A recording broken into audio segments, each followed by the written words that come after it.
إلا ما علمتنا إنك أنت العليم الحكيم رب اشرح لي صدري ويسر لي أمري واحلل عقدة من لساني يفقهوا قولي.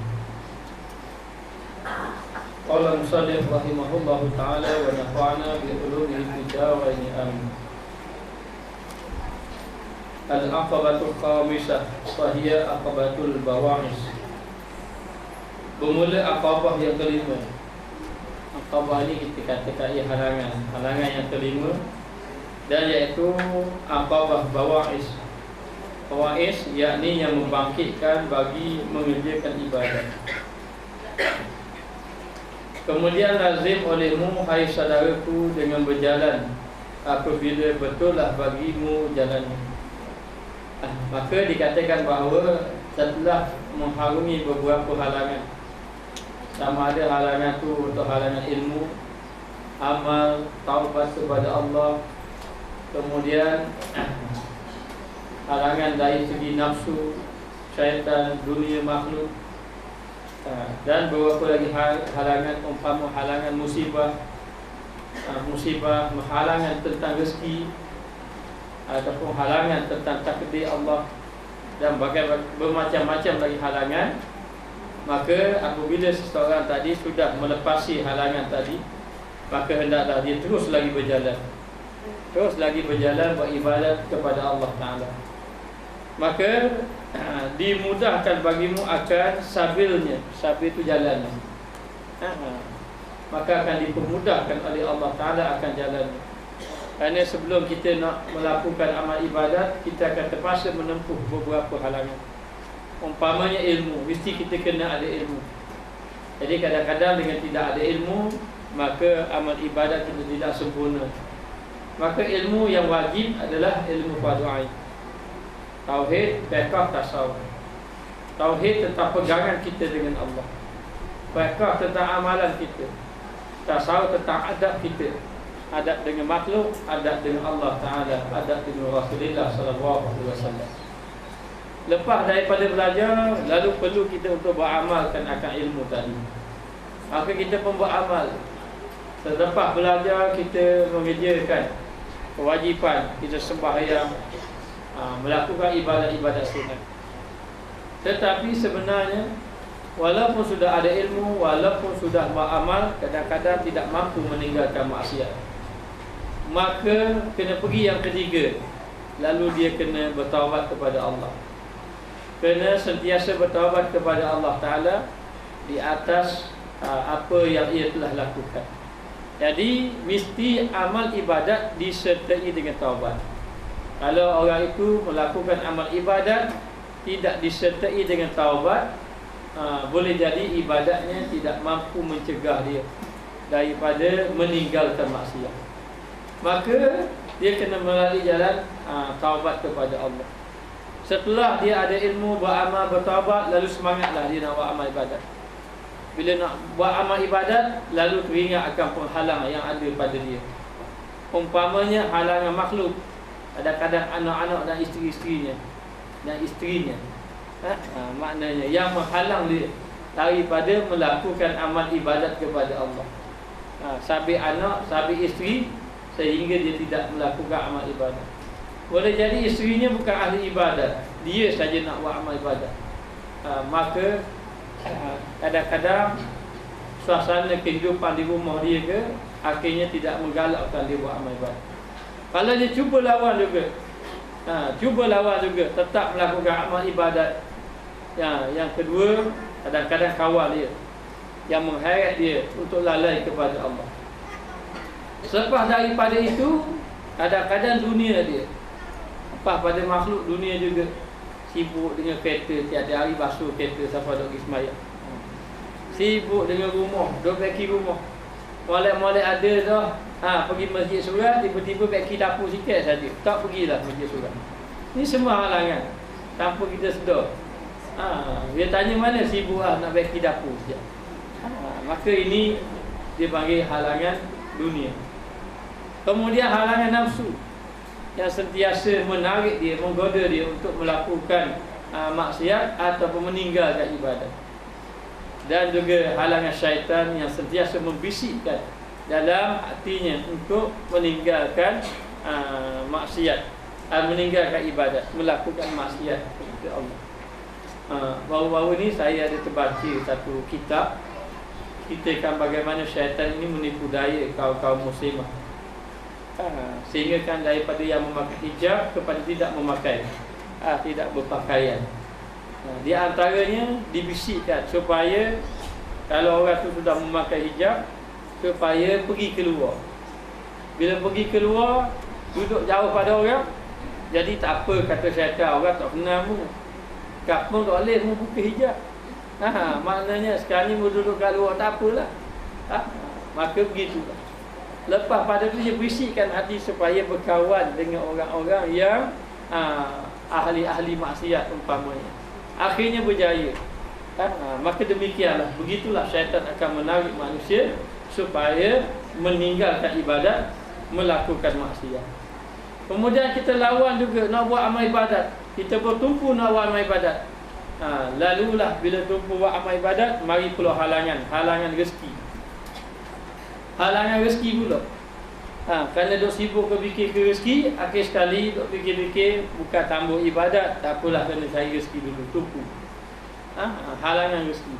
Kalau melepasi halangan rezeki, kadang-kadang dia kalah juga dalam melakukan amal ibadat. Halangannya adalah musibah. Bila ditimpa saja musibah, lalulah dia ini meninggalkan amal ibadat. Maka termasuk juga musibah adalah takdir Allah yang kadang-kadang tidak suka pada hati kita. Allah Ta'ala takdirkan sesuatu yang menimpa kita. Umpamanya kadang-kadang Allah uji seseorang itu, hilang harta benda. Hilang harta benda, lalai beribadat kepada Allah. Seorang habib walaupun hilang harta benda, zikir dia kepada Allah tak pernah tinggal, walaupun hilang harta benda. Jadi kita kadang-kadang perkara yang Allah Ta'ala beri saja ujian sikit, maka lalailah hati kita. Maka itulah sebenar tarikan kita supaya kita meninggalkan amal ibadat tanpa kita sedar. Lalu dikatakan bahawa seorang itu mesti terus berjalan kepada Allah Ta'ala dan mesti cuba melepasi halangan-halangan. Tak kira sama ada rezeki ke, musibah ke, takdir yang tidak menyukakan kita ke, ataupun anak isteri kita ke dan sebagainya. Semuanya itu pastikan tidak menghalang kita daripada melakukan amal ibadat kepada Allah. Kalau kita betul-betul meneruskan perjalanan ibadat kepada Allah, kita boleh terima rezeki kurang pun tak apa, asal boleh buat amal ibadat kepada Allah. Nanti Allah Ta'ala akan mempermudahkan perjalanan kita. Lalu dimudahkan bagimu akan sabirnya jalannya. Dan terangkatlah segala awaik ni halangan-halangan. Dunia makhluk nafsu syaitan. Dan juga dihilang, dan yang menegahkan dia daripada melakukan amal ibadat, dan hilang daripada awarik ni yang mendatang, yang menghalangi dia. Umpama rezeki, takdir, musibah, benda-benda itu semua yang menghalang dia di tengah jalan. Yang menghalang dia tengah jalan akan dihilangkan. Sebab itu kita ini disuruh hati kita ini mencari Allah, beribadat kepada Allah. Dalam kita nak beribadat kepada Allah, pasti akan ada halangan-halangan. Halangan-halangan yang menarikkan hati kita lalai kepada Allah. Sebab itu kita boleh dapat lihat banyak contoh-contoh yang ada keliling kita, bahkan yang berlaku pada kita. Kadang-kadang kerana sikit saja kita sudah tinggalkan amal ibadat. Kadang-kadang kerana boleh jadi ilmu yang kita belajar tu terkena pada kita, itu pun kita malas belajar dah. Lalu tinggalkan ibadat. Ataupun dengan arti kata, kadang-kadang kita ini disibukkan. Umpamanya kalau disibukkan dengan majlis kahwin, sudahlah. Majlis kahwin je. Yang majlis kahwin tu, yang kahwin tu bukan kita. Kadang-kadang bukan anak kita, orang lain. Itu pun dah sibuk, dah tinggal dari ibadat. Sembahyang pun sudah lewat. Sembahyang pun sudah lewat. Kalau yang tukang tuluh sembahyang lewat, yang tukang kahwin lagi lewat. Kalau lewat tu tak apa, takut terus tinggal terus. Itu halangan sebenarnya, kita tidak sedar sikit-sikit. Akan ada halangan yang menyebabkan kita ini menyimpang daripada melakukan amal ibadat kepada Allah.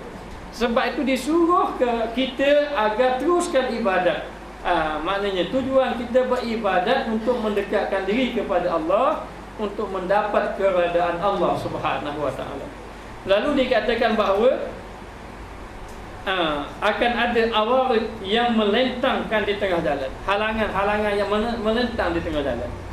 Maka halangan ini perlu kita tempuhi, lalu kita teruskan beribadat kepada Allah. Ada orang bila ditimpa musibah terus tidak beribadat.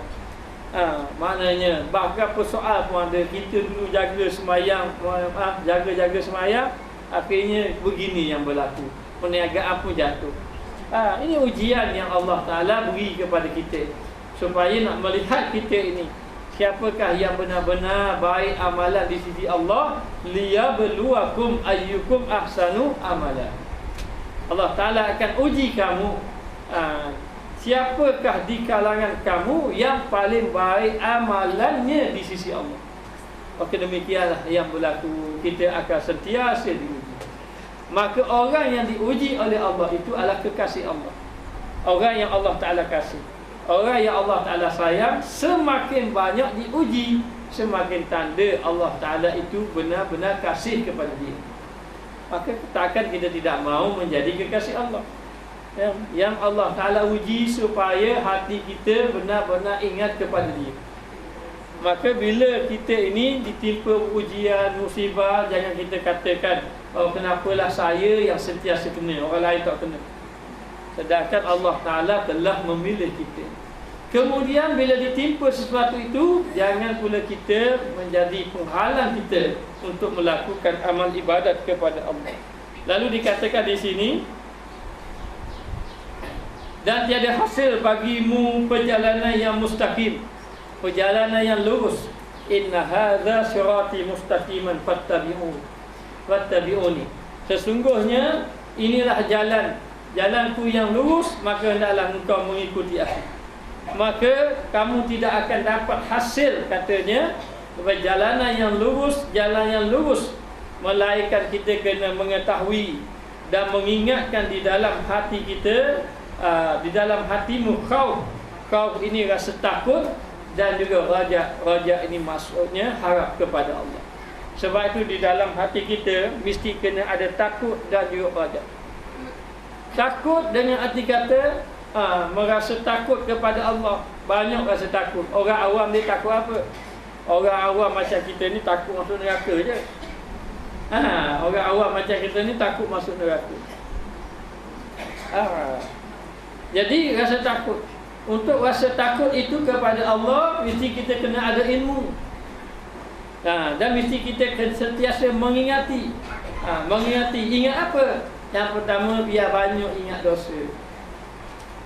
Ingat dosa kepada Allah, bahawa kita ini orang yang banyak dosa. Banyak dosa. Kalau tidak ada rahmat Allah, habis binasa ya kita. Binasa. Bahkan kita takut juga, takut amal ibadat kita tidak diterima oleh Allah. Bila amal ibadat tidak diterima oleh Allah, Allah Ta'ala tak pandang kita. Tapi sebenarnya kalau nak tahu tanda, di antara tanda seseorang itu amal ibadatnya tidak diterima, ibadatnya tidak dapat mencegah ia daripada perbuatan mungkar. Itu tanda amal ibadatnya tidak diterima. Dan bahkan ibadatnya bukan menyebabkan dia berakhlak menjadi baik. Kadang-kadang semakin beribadat semakin keras akhlaknya, semakin buruk akhlaknya. Maka akhlak yang buruk itu menandakan bahawa amal ibadatnya tidak diterima oleh Allah. Dan penyakit-penyakit hati dia itu masih lagi ada. Rasa dendam, rasa tu. Macam mana kita tahu dalam hatinya ada dendam? Lihat kepada perbuatan zahirnya. Apa yang dia bercakap. Kalau bercakap mengenai keaiban orang, keburukan orang, nak marah ke orang, bermakna hatinya belum lagi bersih. Maka seseorang yang suka melakukan perbuatan-perbuatan yang keji, itu tandanya hatinya belum lagi bersih. Maka dia kena bersihkan hatinya dengan apa? Dengan taubat kepada Allah. Maka orang yang bertaubat ini ada tiga. Satu, taubat semata-mata kerana dosa. Ingat kepada dosa semata-mata, lalu dia bertaubat atas dosa dia. Ini orang awam. Ada juga taubat orang khawas. Taubat dia daripada terlupa dia pada Allah. Kita ni lupa sama dah. Dia ni ingat sama kepada Allah, lalu bila dia terlupa pada Allah, maka dia bertaubat pada Allah. Bertaubat pada Allah bila sebab lupa dia. Yang ketiga, taubat dia apabila melihat kepada ketaatan dia buat. Dia melihat bila dia buat amal ibadat, dia rasa dia sudah baik, taubat dia kepada Allah. Kita memang dah bila buat amal ibadat memang rasa baik saja. Cuba kita baca Quran 1 juzuk sehari, seminggu sudah. Seminggu saja rasa dalam hati aku baik kali. Nak cari orang baik macam aku payah dah. Ataupun dia tak rasa macam tu, dia akan kata ke orang, berapa malas nak ngaji. Awal dia pandai rajin ngaji. Ini penyakit sebenarnya. Penyakit. Dia bertaubat di atas ketaatan yang dia buat. Dia memandang bahawa dia buat baik, maka dia taubat pada Allah. Walaupun memang benar dia buat baik. Jadi sifat itu yang menyebabkan dia rasa betul-betul takut pada Allah. Sebab apa? Sebab kalau dia buat baik, dia melihat dia buat baik pun dia bertaubat, bermakna dia melihat bahawa dirinya tidak ada apa-apa. Maka demikian. Dan orang yang takut juga, yang keempat takut dia, takut Allah Ta'ala mencabut makrifat di dalam hati. Makrifat dalam hati dicabut. Pengenalan dia kepada Allah. Orang ini kalau dia beribadat kepada Allah, menyebabkan dia benar-benar kenal Allah. Kenal Allah, ingat Allah, dekat dengan Allah. Tetapi Allah Ta'ala boleh cabut dia. Daripada kenal jadi tak kenal, daripada ingat jadi tak ingat. Boleh cabut. Maka dibimbangi mati dalam keadaan tercabut makrifat. Dan yang kelima, takutnya takut tercabut dia daripada iman dia. Sehingga ulama mengatakan bahawa sesiapa yang tidak memikirkan dirinya sama ada mati kafir atau mati beriman, maka dia mati kafir. Ini ada ulama kata demikian. Saya tak ingatlah, katanya Ibnu Abbas rasanya. Maknanya mengatakan kalau rasa biasa saja, tak ada fikir dah dia ni baik ke tak baik, rasa tak ada apa-apa saja, maka boleh berlaku dia dimati dalam keadaan kafir. Takut seorang, sebab seorang itu, iman seseorang itu, maknanya dia boleh berubah. Ada iman, cabut iman boleh berubah. Kalau dalam keadaan kita yang ada sehat macam ini, kadang-kadang kita kalah lagi dengan ujian-ujian, bagaimana dia ketika sakaratul maut, ujian lagi berat lagi. Dan ditakut juga, takut dia dalam keadaan tidak boleh mengucap 2 kalimah syahadat ketika dalam sakaratul maut. Jadi duduk dalam keadaan takut sama. Tengok ibadah rasa takut, kerana sentiasa memikirkan bahawa ia ini orang yang banyak dosa. Sebab itu sahabat-sahabat Nabi Sayyidina Umar Al-Khattab mengatakan bahawa andai kata seorang saja yang masuk di dalam neraka, yang lain semua masuk syurga, maka yang seorang itu pastinya Umar Al-Khattab. Ini siapa kata? Dia kata. Sedangkan Sayyidina Umar Al-Khattab adalah orang yang tidak tidur malam. Tidak tidur malam dan sentiasa menangis di malam hari, beribadat kepada Allah. Siang duduk sibuk dengan urusan pentadbiran dia, malam duduk sibuk dia dengan Allah. Lalu orang tengok dia tak tidur. Kita siang malam tidur, dia siang malam tak tidur. Lalu orang tanya, ya Amirul Mukminin, kenapa engkau tidak tidur baik siang baik malam? Kenapa tidak tidur? Tidak tidur kerana kalau aku tidur di siang hari, bermakna aku telah mengabaikan tanggungjawab aku pada rakyat. Mana boleh, pilihan raya sudah dekat. Itu tambahan je. Ada kena-kena tu. Dan juga nak beritahu, kalau aku tidur di malam hari, bermakna aku mengabaikan tanggungjawab aku dengan Allah. Dan macam mana boleh tak tidur? Kerana terlalu takut kadang-kadang tak tidur. Tak tidur. Maknanya kadang-kadang duduk dalam bilik bunyi dapur kang-kang-kang tak tidur tu. Padahal kucing ataupun tikus. Panggil kau tak bangun. Padahal tikus ya duduk dapur. Jadi nak beritahu dalam keadaan terlalu takut kepada Allah. Nangis kepada Allah, bimbang, takut dirinya tidak lepas. Dan azab begitu pedih di sisi Allah. Dan satu lagi dipanggil raja. Raja ini harap, mengharapkan ibadat kepada Allahnya diterima. Maka yang pertama dia mengharapkan agar amal ibadatnya diterima oleh Allah. Jadi bila dia benar-benar mengharap lantaran terlalu takut, mari timbul harap. Betul tak? Kalau kita terlalu takut, maka akan datang timbul harap. Tapi kalau kita tak takut, tak ada harap pun, tak ada rasa apa-apa. Tapi kerana rasa takut kepada Allah, maka mari harap kepada Allah. Apa yang diharapkan? Yang pertama, harap amal ibadatnya diterima oleh Allah. Terima ke tak terima, terima ke tak terima, harap-harap Allah Ta'ala terima amal ibadat. Yang kedua, harap Allah Ta'ala beri keampunan kepada kita. Kalau tak ada pengampunan, nascaya jadilah kita hamba yang rugi. Rabbana zalamna anfusana. Ya Allah, ya Tuhan kami ini orang yang menzalimi diri kami sendiri. Maknanya, sebab apa dengan buat dosa? Kita menzalimi diri kita sendiri. Wa illam taghfir lana, kalau engkau tidak mengampunkan kami, lanakunanna minal khasirin. Nascaya jadilah kami orang-orang yang rugi. Maka harap benar-benar diampunkan oleh Allah Ta'ala akan dosanya. Maka ini orang yang mengharapkan. Yang ketiga, dia mengharapkan agar Allah Ta'ala selamatkan dia daripada azab api neraka.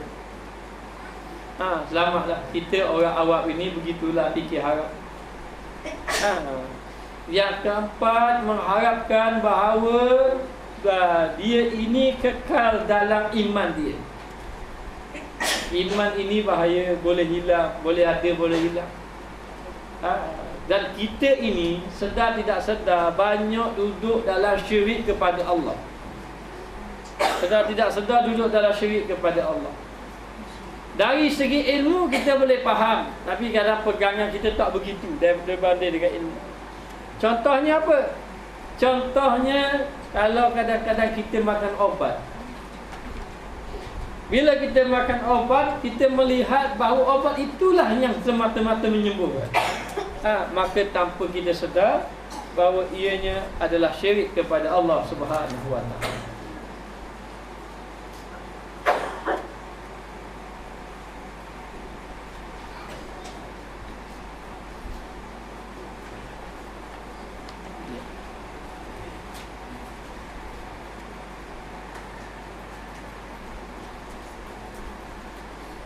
Dan engkau lazimkan keduanya. Dan mesti kena ada keduanya di dalam hati kita. Hati kita mesti kena ada dua, harap dan juga takut. Harap pun kena ada, takut pun kena ada. Hari ini takut pun tak ada, harap pun tak ada. Itu berat. Maka dikatakan bahawa mesti dalam keadaan rasa takut kepada Allah Ta'ala. Orang-orang dahulu, orang-orang yang soleh, lepas sembahyang selalu menangis. Nangis kepada Allah, takut dia di atas kelalaian yang dia lakukan. Kadang-kadang setengah itu sahabat tidak mahu berjumpa dengan orang. Takut hatinya menjadi rosak, takut imannya jadi rosak. Lalu dikatakan bahawa perasaan takut dan rajak harap ini menyebabkan dia mendapat kasih daripada Allah Subhanahu wa taala. Seorang sahabat Nabi, bila dia melakukan kesalahan saja, ada seorang tu suara dia tinggi pada Nabi saja. Dia panggil Nabi tu agak suara tinggi. Selang beberapa hari turun ayat. Ya ayyuhallazina amanu la tarfa'u aswatakum fawqa sautin nabi. Wahai orang yang beriman, jangan kamu jangan kamu tinggikan suara kamu daripada suara Nabi. Terus menangis siang malam. Siang malam menangis. Siapa malu dia pada Nabi, siapa tak jumpa Nabi. Akhir sekali dia tanya, bila Nabi panggil dia tanya, tidakkah ayat itu diturunkan kepada saya? Tidak, kata Nabi, bukan pada dia. Sebenarnya diturunkan kepada orang-orang Badui yang baru masuk Islam, yang tidak ada lagi adab, mana ajar adab, tapi rasa takut kepada Allah Ta'ala. Siapa begitu menangis siang malam, padahal tinggi suara sikit saja pada Nabi. Sebab tu kita kena jaga. Sedikit pun dosa-dosa yang berkaitan dengan orang lain, jangan kita cuba lakukan. Jangan cuba lakukan. Kalau kita lakukan sahaja, boleh jadi hari itu kita sudah bertaubat. Itu kita dengan Allah. Tapi dengan orang yang kita buat sakit dia tu, belum tentu dia maafkan kita. Dan kita pula boleh jadi tak sanggup nak minta maaf dengan dia. Itu bahaya. Baru-baru ni lah dapat satu mesej, katanya minta maaf banyak-banyak pada ustaz. Suami dia sudah meninggal dunia, minta maaf. Jadi suami dia dan dia banyak kutuk ke ustaz, kata dia. Banyak kutuk, tak boleh kutuk, Allahu a'lam. Jadi minta maaf lah. Lebih-lebih lagi suami dia sudah meninggal dunia ni. Jadi dia bimbang, takut. Jadi saya balas, kata tak apalah, saya tak ada apa-apa, dia maafkan dia. Tapi tu bimbang, jangan. Kalau kita ini ada kaitan dengan orang, nanti kalau kita bertaubat, nanti tak lepas kau. Tidak lepas kau. Kenapa? Kerana ada kaitan dengan orang lain. Kalau ada kaitan dengan orang lain, kalau kita tak minta maaf dengan dia, nanti kita akan bawa dosa kita. Tanggung. Bila bawa tanggung, nanti dia akan jadi muflis. Tahu muflis? Man la dirhamalahu wala mata. Kata sahabat Nabi, tak ada duit, tak ada harta benda. Bukan tu Nabi kata. Muflis ini nanti dekat negeri akhirat tak ada langsung pahala kita. Bagaimana pahala kita? Kita akan beri pahala kita kepada orang yang kita buat zalim. Yang kita ambil hak dia, yang kita buat zalim ke dia, kita akan ambil pahala kita beri ke dia. Kemudian orang yang kena zalim itu, daripada harta benda dia tu, daripada dosa-dosa orang yang kita buat zalim tu, tak atas pahala kita kalau kita buat zalim ke dia. Dahlah pahala kita hilang, dosa dia pula ditanggung. Ini benar-benar muflis dekat negeri akhirat. Sebab itu jaga-jaga dalam buat amal ibadat. Ini yang takut. Kita bimbang, takut tak lepas kita dengan Allah satu, tak lepas dengan makhluk satu. Sebab itu diharapkan, benar-benar mengharapkan agar Allah Ta'ala beri keampunan. Kemudian mohon pada Allah, kalau kita ada buat zalim ke orang, buat salah ke orang, biar Allah Ta'ala bukakan hati dia agar memaafkan kita.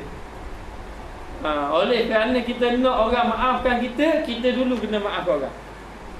Kita pun kena maaf juga ke orang. Barulah moga-moga Allah Ta'ala buka pintu hati orang lain pula memaafkan kita. Lalu dikatakan bahawa dalam hati kita mesti kena ada takut, mesti kena ada rajak, kena ada harap. Duduk dua tu, takut dah harap, takut dah harap. Sebab apa? Sebab kita tidak ada jaminan selamat lagi. Tak ada jaminan selamat. Yang ada jaminan selamat sahabat Nabi yang dijamin syurga oleh Nabi. Nabi-Nabi dan sahabat-sahabat Nabi yang dijamin syurga. Ada pun kita tak ada jaminan. Maka banyak cerita-cerita. Bayangkanlah bahawa sisa orang yang hebat beribadat, yang tak tidur malam beribadat, puasa, mati kufur. Bukan mati dalam keadaan dosa saja, mati tidak beriman. Ini orang yang ahli ibadat.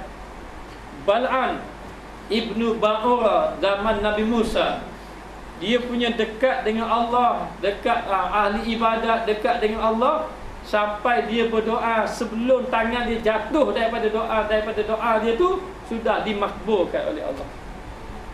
Sudah dimakbulkan. Mati kufur juga kepada Allah. Mati kufur. Sebab itu nak beritahu, tak ada selamat. Orang alim, ulama tak selamat.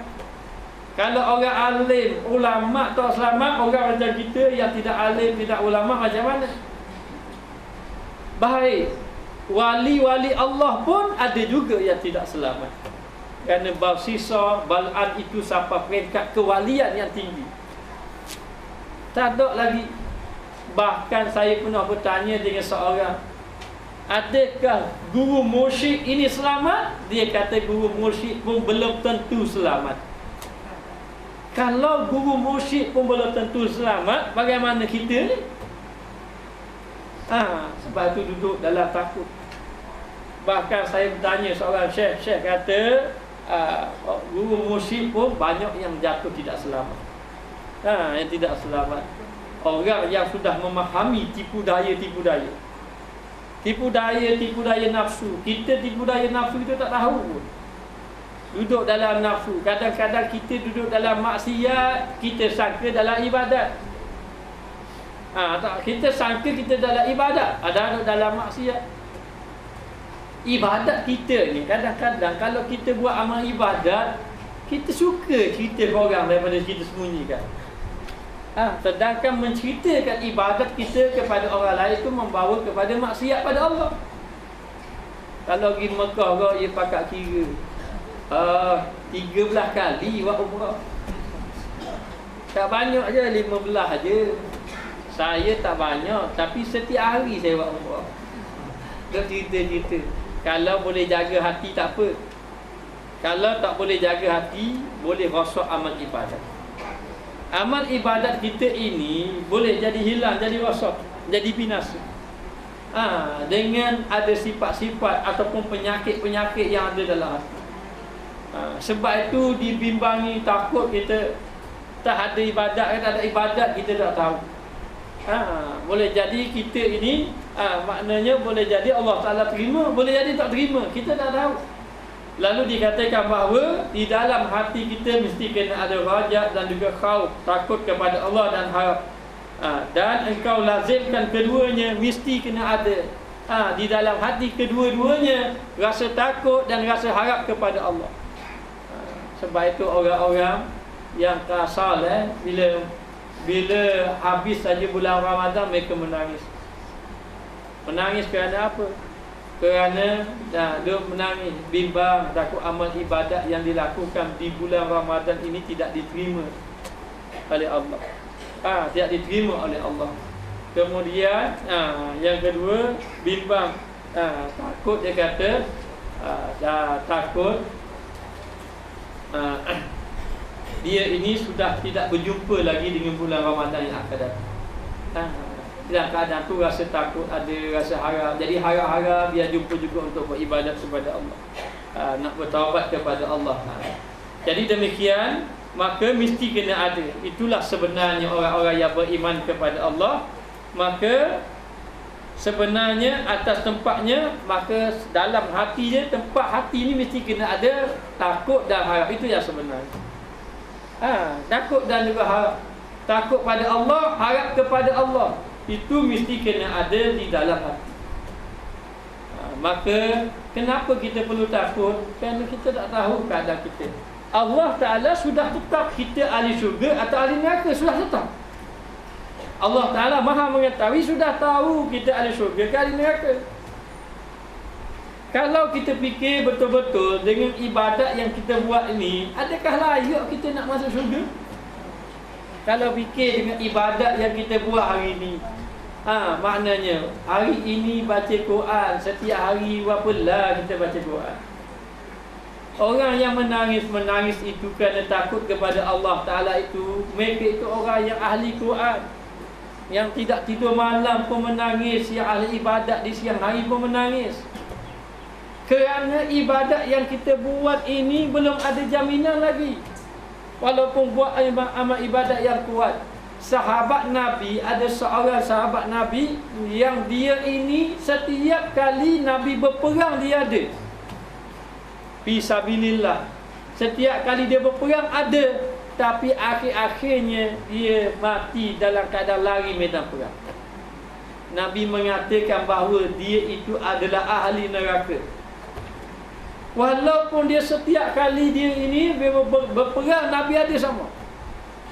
Begitu juga pada zaman Nabi ada seorang muslimah, ada seorang wanita sahabat Nabi, yang ia ini ahli ibadat.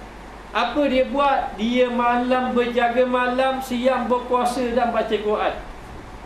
Akhirnya Nabi mengatakan wahia finnar, dia adalah ahli neraka. Dia adalah ahli neraka. Sedangkan malam itu ibadat, siang pun beribadat. Tapi Nabi kata dia ahli neraka kok. Kalau begitulah orangnya, bagaimana keadaan kita yang malam tidur, siang tidur? Belang-belang tidur malam, siang malam, berasa ahli syurga juga. Ada malam tidur, siang tidur, berasa lepas dah. Berasa lepas dah. Tak ada apa-apa. Inilah penyakit hati kita. Hati kita. Tak ada jaminan kita lepas hadapan Allah Subhanahu Wa Taala. Kecuali orang yang benar-benar dapat rahmat Allah Subhanahu Wa Taala. Inilah orang yang dapat rahmat Allah ni, dia punya rasa takut betul-betul pada Allah. Dapat ada seorang tu dia wasiat anak dia, kalau mati membakarlah aku biar jadi abu. Dah abu aku tu kamu letak dalam laut, biar acu gitulah tu. Sebab kamu jumpa pada Allah, takut tu selalu. Bila mati dia, begitulah anak dia buat. Akhirnya Allah Ta'ala bangkit, dia bertanya, kenapa kamu wasiat macam tu? Kerana aku terlalu takut padamu ya Allah. Takut pada dia, terlalu takut. Maka terlalu takut itulah Allah Ta'ala meletakkan bahawa dia ni mendapat rahmat pada Allah. Allah Ta'ala ampunkan dia. Ada seorang itu, katanya sahabat ini dia mati dan dia itu ahli ibadat. Lalu Nabi pun ada dalam pengurusan jenazah. Nabi ni bukan semua orang mati dia pergi. Ada seorang beritahu sahabat ini, ada seorang ni meninggal dunia. Lalulah beritahu pada Nabi. Nabi kata pada sahabat, kamu pergi uruskan dia. Sedangkan Nabi sendiri pun tidak hati. Rupa-rupanya dia adalah syaribul kham. Syaribul kham ni orang peminum arak. Peminum arak. Lalu Nabi pun tidak pergi. Nabi tak kata dia negeri, Nabi tak kutuk, tidak. Tapi Nabi suruh sahabat Nabi pergi saja. Tapi yang ni Nabi pergi. Maka bila melihat Nabi pergi dalam kematian tadi, lalu ada sahabat kata, untunglah dia akan masuk syurga lah nanti. Untung dia masuk syurga. Nabi tanya, mu tahu mana? Kalau orang Terengganu, tahu di mana? Kamu tahu daripada mana? Boleh jadi dia pernah mengeluarkan daripada lidahnya kata-kata yang sia-sia. Maknanya kalau dia pernah mengeluarkan kata-kata yang sia-sia itu, belum lagi menyelamatkan dia itu daripada azab Allah. Kalau dia tak boleh nak jaga, maknanya boleh jadi dia ada keluar kataan yang sia-sia, menyebabkan dia ini tidak boleh juga, tak boleh jaminan dia. Nabi tak jamin dia masuk syurga, sahabat Nabi ini tidak jamin dia. Maka kalau kita fikir kita, Allah banyaklah benda sia-sia kita cakap. Kadang-kadang nak dibanding dia bercakap dengan perkara agama, dengan perkara luar, perkara yang tidak berkaitan dengan agama, banyak cakap luar pada agama. Setengah tu nak cakap agama, tunjuk lepas tu. Tambuh dengarnya, tambuh cakapnya bab-bab agama. Nabi kata kalau boleh jadi dia pernah cakap perkara yang sia-sia. Bercakap yang sia-sia ini pun menyebabkan terhalang dia daripada mendapat kebaikan Allah. Nabi SAW bersabda, min husni islami mar'i tawquhu ma la ya'nihi. Daripada keelokan orang Islam itu, dia itu meninggalkan perkara yang tidak memberi manfaat. Apa-apa perkara yang tidak memberi manfaat dia tinggal. Ini orang Islam yang benar-benar elok, yang benar-benar baik. Maka kalau direnung, dipikir betul-betul, berat kita. Sebab tu perlu rasa takut pada Allah. Berat sungguh hati kita ini keras. keras diliputi dengan maksiat. Sama ada maksiat itu maksiat zahir ataupun maksiat batin. Hari ini kita tak mampu nak jaga anggota kita. Kita tak mampu nak jaga lidah. Kita tak mampu nak jaga tangan. Tak mampu nak jaga kaki. Nak jaga telinga daripada dengar benda-benda yang sia-sia. Daripada mata, tak mampu nak jaga. Kalau orang boleh jaga anggota ini, dia itu orang yang baik di sisi Allah. Maka dikatakan bahawa tempat hati ni ada apa? Mesti ada takut. Adakah dalam hati kita ada takut? Tempat hati kita mesti ada apa? Mesti ada harap. Adakah di dalam hati kita ini ada harap dengan Allah agar Allah Ta'ala terima? Kita sudah rasa sedar saja. Mayang sunat sikit rasa sedar, baca Quran sikit rasa sedar saja. Rasa sudah baik saja. Maknanya sebenarnya jauh lagi kita. Jauh lagi kita. Yang dilihatnya bukan amal zahir, yang dilihat tu hati. Kalau dalam hati kita tak ada rasa takut, tidak ada rasa khauf, tidak ada rasa harap, raja tidak ada, maka kita jauh lagi dengan Allah Ta'ala. Dan ada pun khauf, yakni takut, maka bahawasanya wajib atasmu, bahawa engkau lazimkan dia, mesti wajib, mesti kena ada rasa takut. Kalau tak takut, datangkan takut. Datangkan takut macam mana? Pergi kubur. Nak takut pergi malam-malam. Tu takut benda lain pula. Pergi kubur tengok. Lepas tu kalau orang sakit-sakit nak mati, pergi tengok dia. Pergi tengok. Pergi tengok. Kadang di hospital tiba-tiba dengar ada orang mati, mari takut kejar. Keluar hospital tak takut tu. Masa tu takut pergi tengok orang mati. Tengok orang mati rasa takut. Kalau nak rasa takut lagi, tengok orang masa sakarat. Saya banyak tengok orang sakarat, Allah takut. Nak berat-berat kita pergi tengok. Bila pergi tengok Allah, kadang bunyi ni orang main gelegak dah tu. Nak habis. Yang tak habis. Allah takut kita. Dan kalau begitu juga, pergi dekat perkebumian. Perkebumian. Kalau disuruh baca talqin tu, biasa saya duduk kat depan kubur. Saya nak tengok dia. Tengok. Maka ketika di apa ni? Dipalingkan dia ke arah kiblat tadi. Kat liang lahat tadi ditutup pada kambut. Kejam mata sekejap bayang, itu kita. Itu kita. Bagaimana keadaan kita? Takut. Kadang-kadang orang boleh bergalak lagi dalam dekat kubur. Boleh suka-duka lagi. Boleh bergurau-gurau lagi. Jadi nak beritahu, mesti wajib kita datangkan rasa takut. Tengok kematian. Tengok kematian, maknanya untuk rasa kita mengambil iktibar di atas apa yang berlaku. Dan perkara itu pasti akan berlaku juga pada kita. Pasti akan berlaku. Orang yang mati itu, dia dengar tapak kaki. Masa kita nak balik tu, dia dengar tapak kaki. Selang berapa lama, bila hilang, datang malaikat maut. Datang malaikat. Bukan malaikat maut. Bukan nanti akan bertanya soal jawab. Apa yang kita bawa? Mana harta kita? Tak ada masa tu. Mana ahli keluarga kita? Mana isteri kata? Isteri kata sehidup semati. Dok pun. Maknanya ada tinggal kita seorang saja, tak ada. Apa yang membantu kita? Yang membantu kita amalan kita sahaja. Lepas tu disuruh kita agar rasa takut. Baca tentang akhirat. Bagaimana kita akan dibangkitkan. Duduk di padang mahsyar, matahari sejengkal atas kepala. Dalam keadaan azab. Duduk berdiri. 300,000 tahun. 500 tahun itu orang yang soleh, katanya 500 tahun.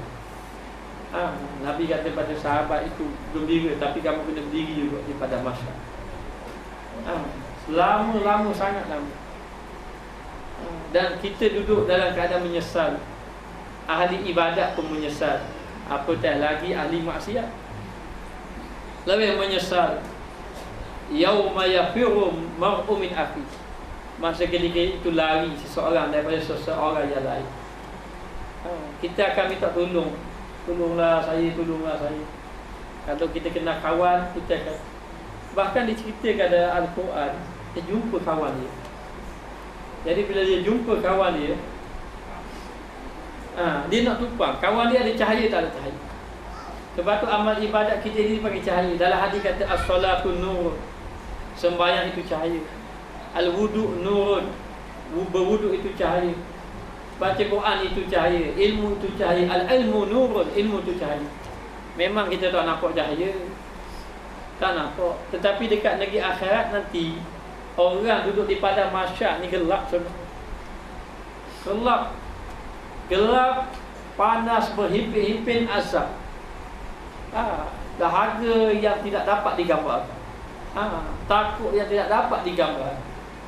Lalu dalam keadaan itu bukan semua orang gelap. Ada cahaya bagi orang yang beramal dengan amal yang soleh.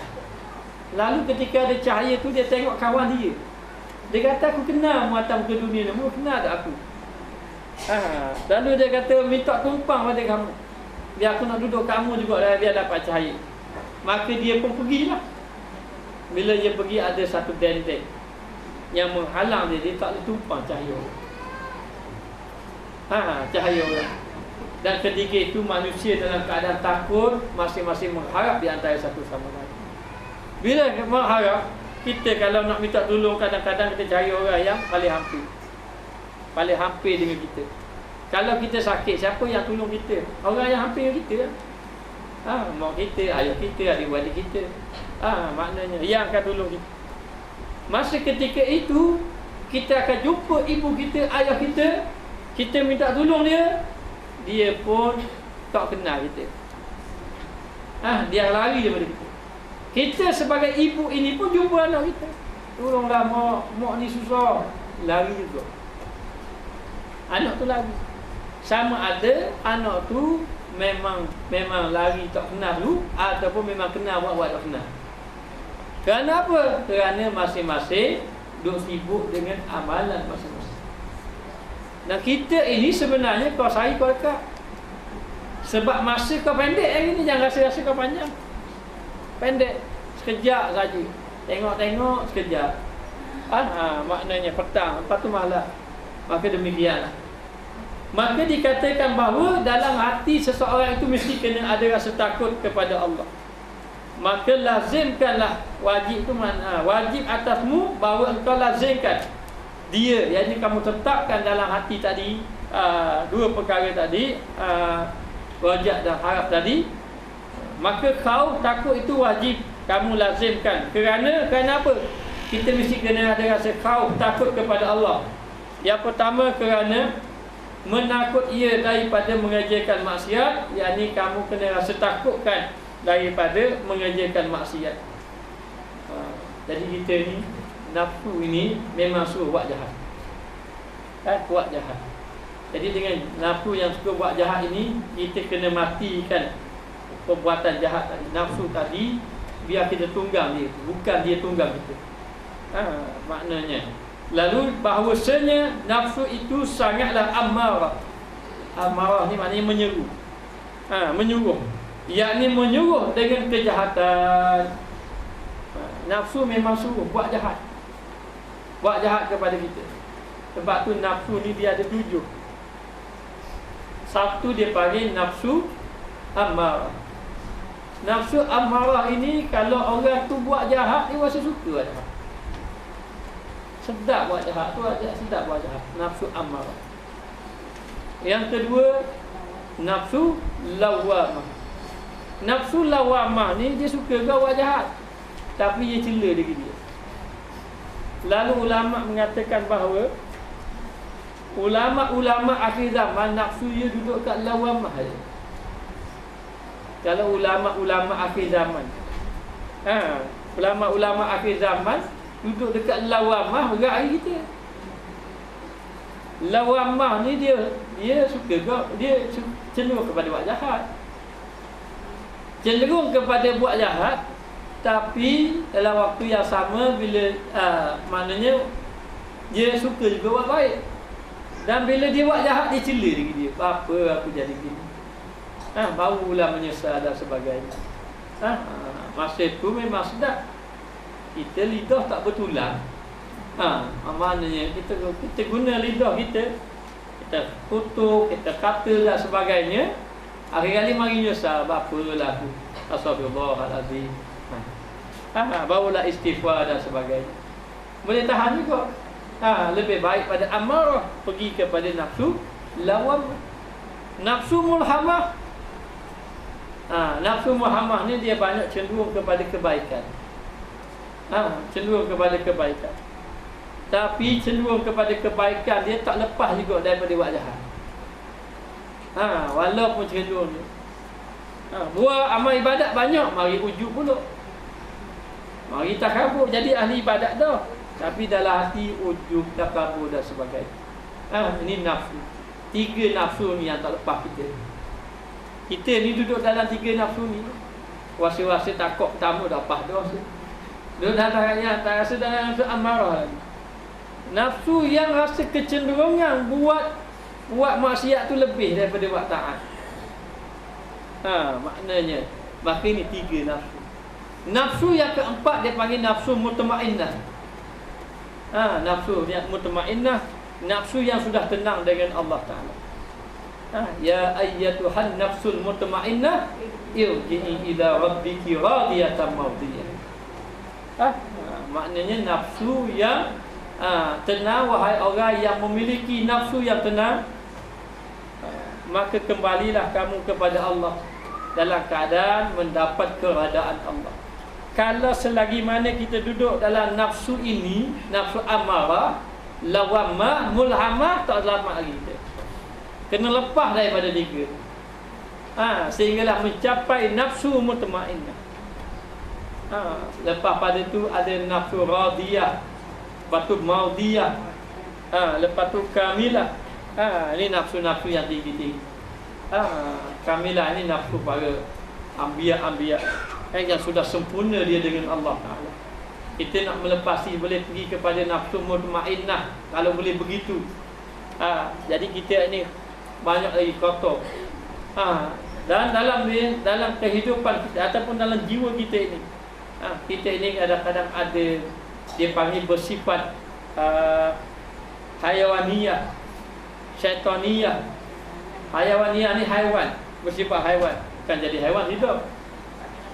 Hanya mari mikir kita nak makan, nak minum tu je. Nak makan, nak minum, nak berseronok, tak ada mikir ke akhirat. Tak ada mikir. Itu duduk dalam hayawaniyah lagi. Hayawaniyah lagi. Yang kedua syaitaniyah. Mari mikir nak deki, nak asat, nak tu. Tu mari. Duduk ni, dalam ni. Kalau boleh sampai kepada malakiyah, ini bersifat malaikat. Atas lagi kepada rabbaniyah, bersifat ketuhanan. Bukan jadi Tuhan tidak, tetapi dia bersifat dengan sifat ketuhanan seperti pemurah, orang pemurah ataupun orang yang sangat baik dan sebagainya. Jadi mesti kita bersihkan. Sebab tu nak bersihkan hati ini kena banyak berzikir. Semakin kuat berzikir, semakin banyak, semakin kuat nafsu akan lawan. Akan lawan. Kalau kita tu begitulah keadaan dia. Kerana dalam hati kita ini dia ada cahaya. Kalau kita buat baik jadi cahaya, lepas tu buat maksiat gelap balik. Begitulah keadaan kita. Sehinggalah kita benar-benar melepasi daripada nafsu-nafsu tadi, sehingga sampai kepada nafsu mutmainnah, nafsu yang tenang. Jadi nafsu kita duduk hasad dengki, nak makan minum, itu saja kita duk fikir. Ini bahaya. Maka dikatakan bahawa seseorang tadi maknanya mempunyai nafsu amarah yang menyuruh buat kejahatan, dan lagi amat cenderung kepada kejahatan. Jadi cenderung kepada kejahatan. Nafsu amarah ni kehidupan dia, kecenderungannya pada benda jahat. Benda jahat maknanya. Maka ini dipanggil nafsu amarah. Orang nafsu amarah ni kalau buat ibadat, buat amal benda agama, dia jadi cari halau, cari benda, cari jalan. Cari jalan nak lari. Dia akan ada halau macam ni. Tapi kalau buat benda yang tak molek, tak ada halau. Tak ada halau. Kalau nak pergi tempat belajar ke, sibuk gini. Tapi kalau pergi dekat apa dah, pesta-pesta, saya pun tak tahulah. Mana kalau ada pesta-pesta, tak ada alasan. Tak ada alasan, jadi mudah saja. Tapi kalau benda ke agama ni, dia jadi payah. Nafsu kita lihat lagi, kerah lagi. Lagi amat cenderung kepada kejahatan. Lagi sangat loba, tamak, suka kepada fitnah. Nafsu amarah ni suka pada fitnah, suka kepada buat dosa. Fitnah ni buat dosa. Suka kepada buat dosa, kecenderungan buat dosa. Bila buat dosa ni rasa puas hati. Baru rasa puas hati saya. Maknanya puas hati dia. Aduh, bahaya. Maka rasa tamak dia ataupun loba dia kepada fitnah, maka tiada menegahkan dia. Tak boleh nak tegah dia. Nafsu ni tak nak lawan. Tidak boleh menegahkan dia, melainkan dengan ditakut dia yang besar daripada pekerjaan. Maknanya kena takutkan dia dengan benda-benda pekerjaan yang besar. Maknanya dipanggil dengan sesuatu perkara yang benar-benar menakutkan dia. Itulah diceritakan, disuruh kita agar menakutkan nafsu ini dengan azab-azab. Itu perkara besar dia. Dengan azab-azab. Setengah orang tu dia nak takutkan nafsu dia, dia cederakan diri dia tu. Dia ambil api, dia bakar. Tengok, kalau mutahan, tahan api neraka. Kalau mutahan api neraka, ambil bakar. Itu dia nak takutkan nafsu dia, ataupun dia nak hukum nafsu dia. Dia nak hukum nafsu dia. Maka sebenarnya nafsu ni kena hukum. Lawan. Nak hukum cara keras ke nak hukum cara lembut? Kalau nak hukum cara buat salah, zikir 10,000. Contohnya, hari ni duk kata Allahnya astagfirullahalazim. Astagfirullah jangan 1-2. Astagfirullah 3 kali je. Duk kata kat orang 1 jam. Duk kata kat orang 1 jam. Kata tak kenyang makan ketupat. Lepas daripada tu balik rumah, Allah, apa jadi gitu. Astagfirullahalazim. Astagfirullahalazim. 3 kali je, 3 kali. 3 kali je. Kena hukum, dia hukum nafsu dia. Itu yang orang-orang ahli sufi tu kata dia tak makan makanan maknanya yang berdarah. Dia ada sebab dia. Ada tu. Ada tujuan dia. Jadi kena hukum nafsu.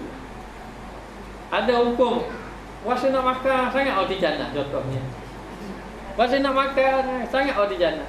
Bila nak makan sangat roti jannah, akhir kali beli 12 roti makan seorang. Siapa muak dah? Muak sangat hukum dia. Maknanya esok lusa sama lah. Sebab tu kita ni rupa-rupanya kena hukum nafsu dengan pekerjaan yang besar. Batu orang dulu dia hukum, dia menghukum nafsu. Jadi dia kata pekerjaan yang besar, umpama mengenai azab, cerita balik berazab. Lalu sehingga nafsu tu jadi takut. Kalau kita cerita berazab, nafsu jadi takut. Kalau boleh banyak cerita, baca buku mengenai alam barzakh contoh. Baca cerita tentang pada masa, baca tu kan takut kan. Itu bermakna lain, nafsu jadi tak semangat nak buat jahat. Itu menghukum, kita hukum nafsu. Nak suruh pergi kubur memang tak pergi dah. Pergi kubur nak pergi rasa takut dah. Maknanya kadang-kadang tak ada rasa takut, maka kita hukum. Hukum dengan nafsu tadi dengan pekerjaan yang besar. Umpama apa pekerjaan besar? Umpama mengenai azab kita dekat negeri akhirat.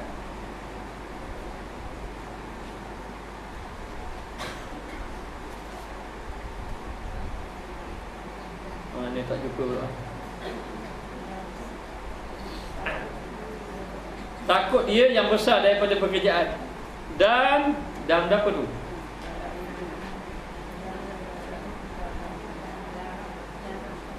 Dia tolong saya.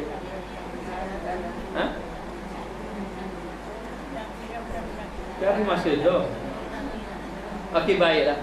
Kenapa ya? Daram, diram. Diram. Apa? Ram. Dia guna kaedah ram. Jangan. Baiklah. Saya telah rujuk kitab Arab. Kitab Arab menyatakan tahdid dikekang. Dikekang akan nafsu dia tadi. Tahu kekang. Kalau dia rasa nak makan sedap, jangan makan sedap. Dia tahan. Diram. Ditahan akan dia. Dengan sehingganya sungguh-sungguh. Sungguh-sungguh. Hak rasa ngatuk, lawan ngatuk, buat ibadat. Gitu maknanya. Dia nak hukum ke nafsu dia tu. Pakai sekali begitu dia buat. Maka yang pertama dengan pekerjaan yang besar, ancaman, bab-bab tu dan sebagainya, ataupun dia kekang betul, dia tahan betul nafsu dia. Tahan betul-betul agar dia dapat mengalahkan nafsu ataupun dapat menguasai. Kadang-kadang dia tahan tak jadi. Ini ikut cara zikir, ikut cara tu. Atas orang lah masing-masing. Kalau payah sangat, ambil baca buku-buku tentang azab, tentang akhirat, menyebabkan nafsu jadi takut. Itu salah satu hukum. Jadi kita dalam ni tak hukum nafsu. Kita ikut je. Kalau buat makan apa benda kita nak makan. Hari ni tahu lama tak makan ikan 3 rasa. Balik rumah 4 rasa dulu. Maknanya bukan hukum, kau ikut aja pula. Itu yang jadi lemah. Maka nafsu ni kalau kita ikut-ikut dia jadi gagah. Bila dia gagah, nak ibadat kita lemah. Sebab tu kalau orang yang berpuasa bulan Ramadan, bila berpuasa di bulan Ramadan, kan dia jadi kuat ibadat. Kenapa? Kerana nafsu dia kalah. Itulah sebabnya disuruh orang itu berpuasa. Bila nafsu dia kalah, dia jadi lemah, ibadat dia akan jadi kuat. Begitu keadaan. Tapi kita macam mana? Saya nak semayang banyak tapi saya nak makan banyak. Mana boleh? Makan banyak-banyak, semayang banyak-banyak dah. Dalam waktu yang sama kita tak menghukum nafsu. Maka kata ulama ini, Imam Al-Ghazali suruh kita hukum nafsu dengan pekerjaan yang berat-berat ataupun kita kekang dia, ikat dia. Maknanya supaya kita dapat mengalahkan dia. Dan tiada ada ia pada tabiat orang yang merdeka. Jangan nafsu ni kita bebas macam tabiat orang merdeka. Orang yang merdeka, orang bebas lah, bebas. Jangan buat bebas. Nafsu ni kita tak boleh bebaskan dia. Ikut dah je kita nak ni. Maknanya mari nitah je dalam hati. Mari nitah je dalam hati. Dapat nitah dalam hati nak mana ni? Kadang-kadang kita terlalu ikut nafsu. Kalau dari segi barang-barang tu, kalau anda kata perabot lah, perabot molek lagi. Nitah dalam hati, ada comel tengok orang lepo ketah kok memang. Orang pakai lepo gitu lepo. Buku-buku moleknya comel sungguh. Ada tahu, nak juga beli juga. Nabi ni orang bagi baju pada dia pakai sampai lusuh baju. Maknanya selagi mana boleh pakai. Kita maknanya baju ada lagi, molek lagi banyak dah. Tapi bila pergi nilai kok contoh jadi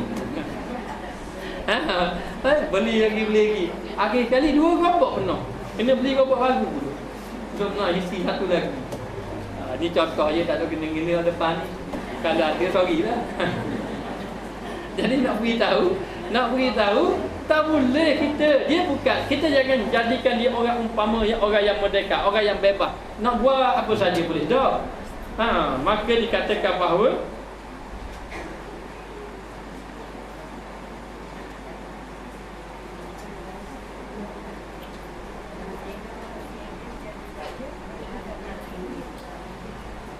mana ni tak cukup semua ni berhenti lah. pada tabiat orang yang merdeka. Orang yang merdeka yang mencintakan, menyempurnakan janji. Orang yang bebas nak ikut janji. Apa tu nak, apa yang dia nak dia buat. Dan tiada yang menegahkan akan dia, dengan dimalukan akan dia yang dengan yang keji-keji dan juga benci. Yang tidak boleh kita tegah kecuali perkara yang buat dia malu ataupun buat benda yang dia benci. Dan sebenarnya adalah seperti kata orang yang berkata, bermula sahaya. Sahaya ni hamba dipukul dengan tongkat. Kalau sahaya ni hamba tu pukul dengan tongkat, orang merdeka memadai akan dia dengan cerca, dengan kata dia, dengan kata kepada dia sampai dia itu. Boleh juga kadang-kadang kita nak matikan nafsu dia ataupun kita kata ke dia. Tengok dia tu pakai pakaian baju t-shirt ketat-ketat luar pula gitu pakai, dia dah ke arah tudung tak pakai, kita kata dia. Kata-kata kita sampai dia rasa malu bapa anak pakai baju kurung ni jibak. Boleh. Tapi niat jangan kata ke dia, nak kata ke nafsu dia. Sebab dia tak hukum nafsu, kita kena hukum nafsu kita. Maka kita menghukum, kadang-kadang kita cela dia, kata ke dia. Mu ni nak jadi apa kata-kata-kata-katalah. Kata-kata-kata sampai dia nak malu, akhir kali dia tak buat. Dia tak buat. Dan dia sendiri tak menghukum nafsu dia, biar kita tolong hukum nafsu dia. Sebenarnya menghukum nafsu, sebab itu guru dia tak boleh marah atas nafsu, tetapi dia marah kepada muridnya, pelajarnya adalah menghukum nafsu murid dia tadi. Maka dia kata macam-macam, niat dia bukan nak kata ke dia, tapi nak kata ke dia nafsu. Kalau pukul gitu juga, pukul pada nafsu, bukan pukul pada diri dia. Maka demikianlah. Jadi di sini rupa-rupanya kita kena ada tabiat pada nafsu kita sendiri. Maka sampai masa perlu hukum, kita hukum pada nafsu kita ini agar mudah kita melakukan amal ibadat kepada Allah Subhanahu wa taala. Wallahu a'lam. Bismillahirrahmanirrahim. Rabbana zalamna anfusana wa illam taghfir lana wa tarhamna lanakunanna minal khasirin. Allahumma alimna ma jahilna, Allahumma arzuqna ilman nafi'an wa rizqna fahman tayyiban. Wa sallallahu ala sayyidina Muhammad wa ala alihi wa sahbihi wa sallam. Walhamdulillahi rabbil alamin.